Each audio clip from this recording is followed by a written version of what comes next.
Monsieur Bouffier.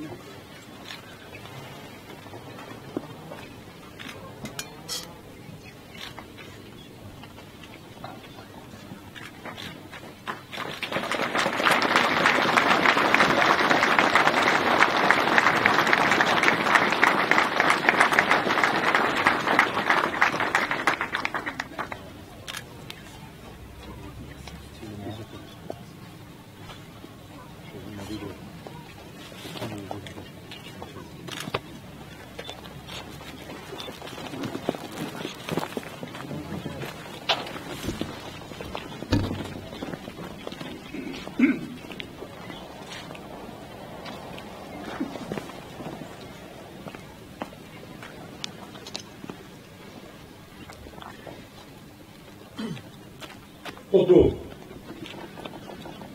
Maintenant, le président Willy Breton va procéder à la lecture de l'ordre du jour.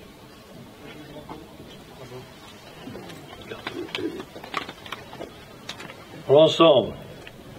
Garde à vous.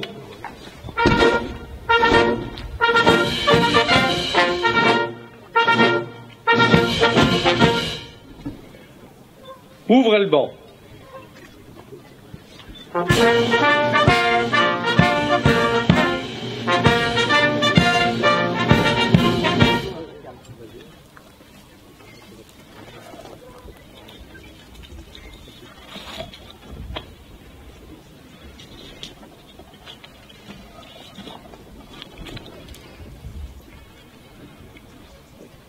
Monsieur le préfet ou son représentant, mesdames et messieurs les ministres, madame la sénatrice, madame la députée, mesdames et messieurs les ambassadeurs, mesdames et messieurs les conseillers régionaux, mesdames et messieurs les conseillers départementaux, mesdames et messieurs les élus, mesdames et messieurs les officiers généraux, messieurs les représentants des autorités militaires, mesdames et messieurs les représentants des associations patriotiques, mesdames et messieurs les porte-drapeaux, mesdames et messieurs les représentants des différents cultes, mesdames et messieurs en votre titre et qualité, mesdames et messieurs, je vous remercie du fond du cœur et très sincèrement pour avoir répondu présent pour cette cérémonie. Nous sommes réunis aujourd'hui pour un double anniversaire, celui des 70 ans de l'OTAN et celui des 8 années de notre mémorial. Dans un premier temps, je prononcerai quelques mots sur l'organisation du traité Atlantique Nord, puis je vous parlerai de notre mémorial. L'OTAN, c'est l'organisation mise en place par les pays signataires du traité de l'Atlantique Nord afin de pouvoir remplir leurs obligations de sécurité et de défense collective. Le texte de ce traité a été signé le 4 avril 1949. L'Alliance a vu le jour dans un contexte général des débuts de la guerre froide et plus spécifiquement pendant le blocus de Berlin exercé par les Soviétiques. Elle avait pour vocation initiale d'assurer la sécurité de l'Europe occidentale en instaurant un couple fort avec les États-Unis, seul moyen, aux yeux des Européens après la Seconde Guerre mondiale, de se prémunir contre toute tentative expansionniste de l'Union soviétique. Selon le mot de son premier secrétaire général, Lord Ismay, le rôle de l'OTAN consistait à garder les Russes à l'extérieur, les Américains à l'intérieur et les Allemands sous tutelle. L'OTAN a constitué le noyau dur du bloc de l'Ouest. Entre 1955 et 1991, l'adversaire désigné de l'OTAN était le pacte de Varsovie, formé par les Soviétiques. L'OTAN s'organisait donc pour faire face à cette menace par la définition de concepts.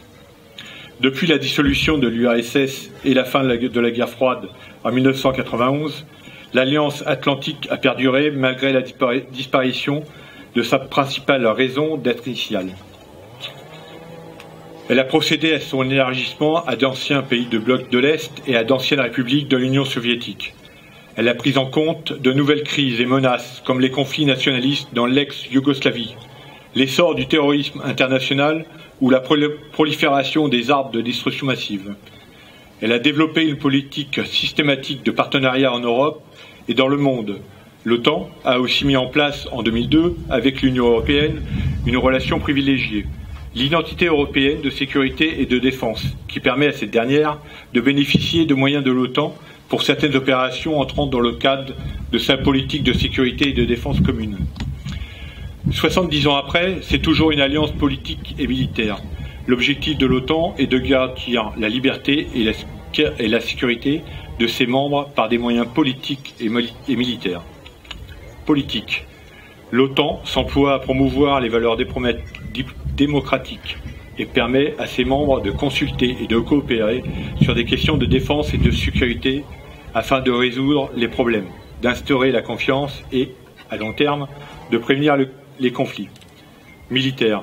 L'OTAN est attachée à la résolution pacifique des différends. Si les efforts diplomatiques échouent, elle dispose de la puissance militaire nécessaire pour entreprendre des opérations de gestion de crise. Celles-ci sont menées en application de la clause de défense collective du traité fondateur, article 5, du traité de Washington, ou sous mandat de l'Organisation des Nations Unies, par l'OTAN seule ou en coopération avec des pays non membres ou d'autres organisations internationales. 70 ans après, c'est toujours une défense collective. L'OTAN adhère, en principe, selon lequel une attaque contre l'un ou plusieurs de ses membres est considérée comme une attaque dirigée contre tous. Il s'agit du principe de la défense collective, qui est consacré dans l'article 5 du traité de l'Atlantique Nord. 70 ans après, c'est toujours un lien transatlantique. L'OTAN est une alliance de pays d'Europe et d'Amérique du Nord. Elle établit un lien unique entre ces deux continents et permet aux pays de se consulter et de coopérer dans le secteur de la défense et de la sécurité, ainsi que de conduire ensemble des opérations multinationales de gestion de crise. 70 ans après, c'est toujours un concept stratégique. Celui d'aujourd'hui énonce comme des tâches fondamentales de l'OTAN la défense collective, la gestion de crise et la sécurité coopérative. Je vais maintenant aborder le 8e anniversaire de notre mémorial qui se trouve devant nous. Afin de rendre hommage aux hommes et femmes qui ont péri en combattant sous la bannière de l'OTAN, la volonté de créer un mémorial était forte. Avec l'accord et le support des habitants de Fréthun et des autorités de l'OTAN, le mémorial a pu voir le jour dans cette commune lors de l'inauguration du 25 février 2012, en présence des familles, des représentants de l'État français, des représentants consulaires, des militaires des pays membres de l'OTAN et des associations patriotiques. Rappelons le but du mémorial. Tout d'abord, il s'agit d'honorer la mémoire des soldats ayant sacrifié leur vie sous la bannière de l'OTAN, permettant ainsi aux familles, amis et sympathisants de se recueillir et de se souvenir. D'ailleurs, l'inscription suivante est gravée sur la stèle, à la mémoire des soldats qui ont fait le sacrifice de leur vie au service de l'OTAN. Le mémorial rend hommage aux le mémorial rend hommage aux morts des 29 pays membres de l'OTAN et des pays partenaires. Ensuite, il s'agit de poursuivre le devoir de mémoire auprès des jeunes générations européennes et internationales. Enfin, il s'agit de matérialiser un symbole de paix et de réconciliation. Depuis 2012, les cérémonies commémoratives sont organisées par la Fédération du mémorial de l'OTAN, et cette fédération compte à ce jour plus de 36 000 membres de tous les pays. En parallèle de ces cérémonies, nous avons également, depuis peu, le Memorial Day qui se déroule sur le week-end avec des partenaires sur différentes villes. Donc ces partenaires sont des municipalités, des associations ou autres. L'objectif de cet événement, Memorial Day, est d'honorer celles et ceux qui sont toujours présents. Il nous faut transmettre vers nos pairs, vers les plus jeunes, un état d'esprit. Il nous faut développer les échanges intergénérationnels. Il nous faut apprendre de nos alliés.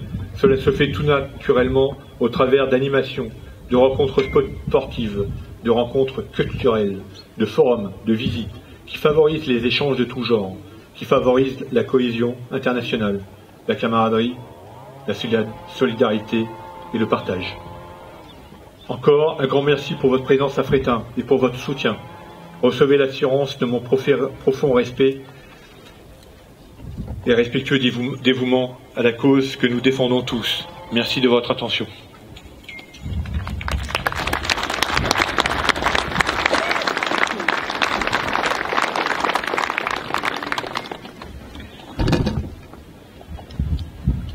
Fermez le banc.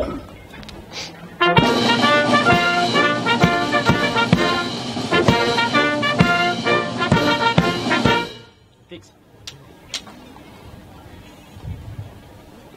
Repos. Nous allons procéder maintenant à l'honneur aux morts avec le dépôt des gerbes. Garde à vous.